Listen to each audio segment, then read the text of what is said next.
Напомним, всего своим правом отдать голос за ту или иную партию и кандидата в Республике Коми смогли воспользоваться 648 924 жителя Коми. В целом выборы у нас прошли спокойно, отмечают эксперты, без существенных нарушений и непредвиденных ситуаций. Все 3 дня в регионе работали 638 участков. Воспользоваться своим голосом могли не только жители больших городов, но и маленьких сел и деревень. От Воркуты до Прилузья, чем запомнились выборные дни, расскажет Анна Зубарева. Выборы в Коми начались еще до 17 сентября. Досрочно проголосовало более 3500 граждан. Это жители отдаленных и труднодоступных населенных пунктов. Без приключений не обошлось. В Печорском районе шторм на реке помешал членам УИК приплыть на лодке в деревню Оранец, где проживает всего 35 человек. Голосование пришлось переносить на другой день. А к воркутинским оленеводам добирались на вертолетах. Всего удалось охватить 8 оленеводческих стоянок.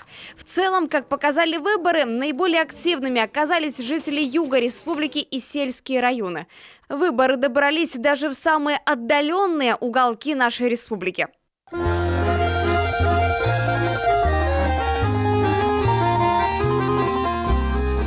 Небольшое помещение, стенд с информацией о кандидатах и 2 кабинки для голосования. К выборам вотчи готовились чуть ли не всем селом. Каждый помогал, чем мог. Кто расклеивал объявления, кто разносил приглашения по соседским деревням. А как по-другому, говорят местные. Никому не хочется оставаться в стороне от такого значимого события. Выборы здесь как еще один праздник. Для многих это уже настоящая семейная традиция. Мероприятия делали, викторины, там конкурсы, вот это. Потом сюда привозили буфеты, пирожки, вот это все. Вот в этом году сказали, можно, говорить, музыку принести. Принесла, чтобы мне тут сидеть и веселее было. Ну что, сами сделали вон шарики, вот на оформление делали. Кто принес цветы. А вот самый ответственный момент, как и везде, проходит в закрытой от посторонних глаз кабинке. Голосование, хоть дело и сугубо личное, на селе своих предпочтений особо никто не скрывает. Сразу на выходе из участка иногда разворачиваются оживленные дебаты и споры, в ходе которых, как принято, рождается истина и находятся ответы на порой самые неожиданные вопросы. Например, кому на Руси жить хорошо или как сделать так, чтобы всем жилось еще лучше. На выборы я хожу постоянно, как поддерживаю активную позицию. Ну и надеемся на перемены к лучшему. Но обычно день выборов – это для жителей поселения праздник. В числе же аутсайдеров по явке наши северные города – Воркута, Усинск, Инта. Одни связывают это с переездом населения, но с сохранением регистрации на родине, другие с погодными условиями. Как и прогнозировали синоптики, в северных районах бушевал сильный ветер. В городском округе Инта больше 24 тысяч избирателей. Погода все дни выборов не радует. Но в 3-й день на участках все же многолюдно. Я считаю, что каждый человек должен выражать свое мнение, как-то его огласить. Каждого не заставишь. Вот. Но я считаю, что на выборы ходить надо. Я, естественно, всегда участвую в выборах для того, чтобы учитывался мой голос. 174-й – один из самых крупных избирательных участков в Инте.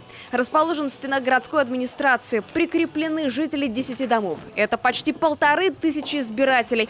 Здесь в тестовом режиме опробовали систему проверки «Стоп-дубль». Всероссийский эксперимент, к которому примкнул 41 избирательный участок нашего региона. Наших всех избирателей, которые приходят на наш участок, через эту систему проверяем и удостоверяемся в том, что никто под персональными данными того или иного избирательный бюллетень еще не получал.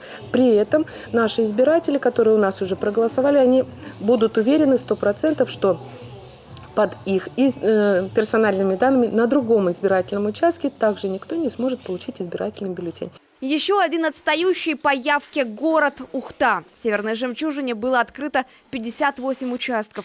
Задействован 591 человек. На случай возникновения ЧС для эвакуации подготовили запасные стационарные и передвижные избирательные участки. В самом городе, на Комсомольской площади и поселке Ярига. Благо обошлось без серьезных происшествий. Только в одном из помещений для голосования случилось задымление. Оперативно приехали все службы, эвакуация не производилась, источник задымления был обнаружен моментально. процесс голосования не прерывался, эвакуация не осуществлялась. То есть это показало эффективность взаимодействия всех органов избирательных комиссий по противостоянию нештатным ситуациям.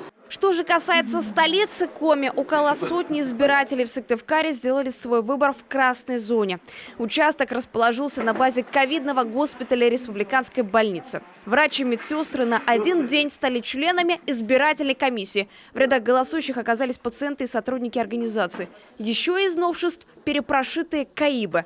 Комплексы обработки информации бюллетеней благодаря новой программе смогли работать все 3 дня. Анна Зубарева, телеканал Юрган.